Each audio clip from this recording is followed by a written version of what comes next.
Fridge स्वच्छ आणि नीटनेटका ठेवण्यासाठी मी काही ऑनलाईन प्रोडक्ट्स ऑर्डर केले होते. म्हटलं त्याचा रिव्ह्यू तुमच्याबरोबर शेअर करते.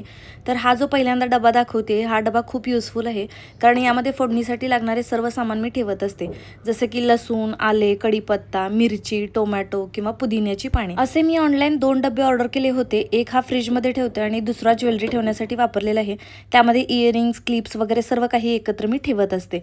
आता दुसरा डब्बा जो आहे तो देखील खूप युजफुल आहे. कारण यामधले जे तिन्ही छोटे छोटे डबे आहेत ते बाजूला निघतात. त्यामुळे जर समजा तुम्ही जास्त काही आणलं असेल, काकडी, टोमॅटो, तर ते एकत्र या मोठ्या डब्यामध्ये बसू शकते. तुम्ही या डब्यामध्ये तिन्ही सेपरेट डबे ठेवून त्यामध्ये भाजीपाला देखील ठेवू शकता. किंवा जर समजा तुम्ही काकडी किंवा जास्त आणलं असेल, जसं मी सुरुवातीलाच सांगितलं, तर तुम्ही असं एक डबा ठेवून देखील ठेवू शकता. म्हणजे हे आपल्याला पाहिजे तसं आपण त्यामध्ये ठेवू शकतो आणि हे डबे एकमेकात बसतात, त्यामुळे पसारा देखील होत नाही. मी असे 2 डबे ऑनलाईन ऑर्डर केलेले आहेत.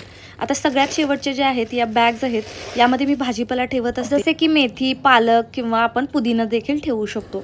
मी पालेभाज्या मोस्टली निवडून नाही ठेवत, कारण मी त्या पहिल्यांदा बनवते आणि मग आपल्या बाकीच्या भाज्या बनवत असते, कारण त्या खराब लवकर होतात. त्यामुळे मी निवडून नाही ठेवत. जसे आणले दुसऱ्या दिवशी किंवा त्याच दिवशी पालेभाज्या बनवून घेते. तुम्हाला देखील हे प्रोडक्ट्स ऑर्डर करायचे असतील तर वरती टॅग केलेले आहे, त्याच्यावरती क्लिक करून तुम्ही घेऊ शकता. भेटूया एका नवीन व्हिडिओसोबत. तोपर्यंत बाय बाय.